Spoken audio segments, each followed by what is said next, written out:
একটা ছেলে আর একটা মেয়ের ভালোবাসার মধ্যে পার্থক্য কি জানেন? একটা মেয়ে একটা ছেলেকে পাগলের মতো ততক্ষণ পর্যন্ত ভালোবাসে যতক্ষণ পর্যন্ত না সেই মেয়েটা ওই ছেলেটার থেকে ভালো কাউকে পায়। আর একটা ছেলে যখন একটা মেয়েকে ভালোবাসে, তাকে যদি পৃথিবীর সব থেকে সুন্দর মেয়েটাকেও এনে দেওয়া হয়, তবু ওই ছেলেটা তার সেই ভালোবাসার মানুষটাকেই চয়েস করবে। এটাই হচ্ছে একটা ছেলে আর একটা মেয়ের ভালোবাসার মধ্যে পার্থক্য। কারণ ছেলেরা কোনো সময় বেটার অপশন খোঁজে না, ছেলেরা সবসময় তার শান্তির জায়গাটা খোঁজে। আর একটা ছেলে একটা মেয়েকে যতটা ভালোবাসতে পারে, একটা মেয়ে তার এক গুণও ভালোবাসতে পারে না। ছেলেদের ভালোবাসাটা ভয়ঙ্কর রকমের সুন্দর হয়, কারণ একটা ছেলে যখন একটা মেয়েকে মন থেকে ভালোবাসে, সেই মেয়েটার থেকে ভালো কোনো অপশন সে কখনো মাথার মধ্যে চিন্তাই করে না। ছেলেদের ভালোবাসার সাথে কারোর ভালোবাসার তুলনা করা যায় না। ছেলেরা তাদের ভালোবাসার মানুষটাকে যেমন অন্য কারোর সাথে সহ্য করতে পারে না, ঠিক তেমনি একটা ছেলে কখনোই তার ভালোবাসার মানুষটাকে রেখে অন্য কোনো মানুষের পিছনে কখনো ঘুরঘুর করে না। ছেলেরা কখনো কোনো বেটার অপশন বা কোনো সুন্দরী মেয়ে দেখলে তার গার্লফ্রেন্ডকে ভুলে যেতে পারে না।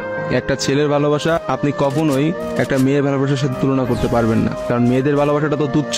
তারা একটু ভালো অপশন পাইলে, তারা একটু ভালো কাউকে পাইলে, বাইরে যেখানে দেখবে যে টাকা পয়সা আছে এমন কোনো জায়গা পেলে মেয়েরা সেখানেই ছুটে। তারা তাদের ভালোবাসার সম্পর্কটাকে ভুলে যেতে কোনো সময়ই নেয় না। একটা মেয়ে যত সহজে একটা ভালোবাসার সম্পর্ক ভুলে যায়, একটা ছেলে কিন্তু অত সহজে তার ভালোবাসার সম্পর্কটাকে ভুলতে পারে না। আপনি একটা জিনিস খেয়াল করে দেখেন তো, রাস্তার মোড়ে মোড়ে কতগুলা পাগল ঘুরে বেড়ায়। পাগলগুলোর মধ্যে ছেলেরা বেশি না মেয়েরা বেশি? আসলে নারীর ছলনার কাছে হেরে গিয়ে কিন্তু ছেলেরা পাগল হয়ে যায়। আর তারাই কিন্তু সমাজে নানা রকম জায়গায় ঘুরে বেড়ায়। রাস্তাঘাটে দেখা যায়, বাজারে দেখা যায়, হাটে দেখা যায়, তাদের আসলে সব জায়গায় দেখা যায়। আর কয়টা মেয়েরা আপনি দেখছেন পাগল হইতে বলেন? ভালোবাসা বিচ্ছেদের পর একটা ছেলে নিজেকে কোনোভাবেই ঘুরিয়ে নিতে পারে না, অথচ একটা মেয়ে কিন্তু খুব সহজেই তার নিজেকে ঘুরিয়ে নিতে পারে। একটা মেয়ে কিন্তু নতুন একটা সংসারে যায়, নতুন মানুষকে পায় এবং সে সবকিছু ভুলে যেতে পারে।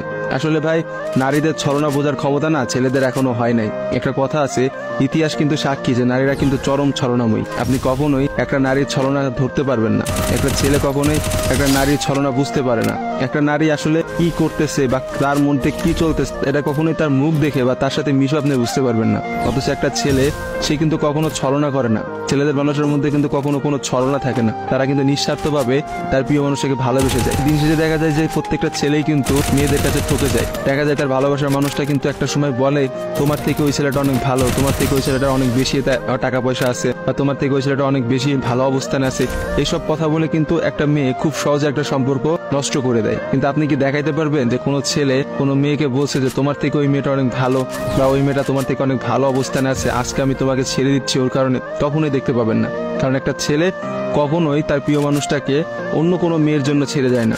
আর আপনাকে আমি হাজার হাজার এমন অপশন দেখাইতে পারবো যেখানে হাজারটা মেয়ে হাজারটা ছেলেকে এই বেটার অপশনের কথা বলে ছেড়ে চলে গেছে। মেয়েরা ভাই বড়ই স্বার্থপর হয়। ওরা যেখানে একটু স্বার্থ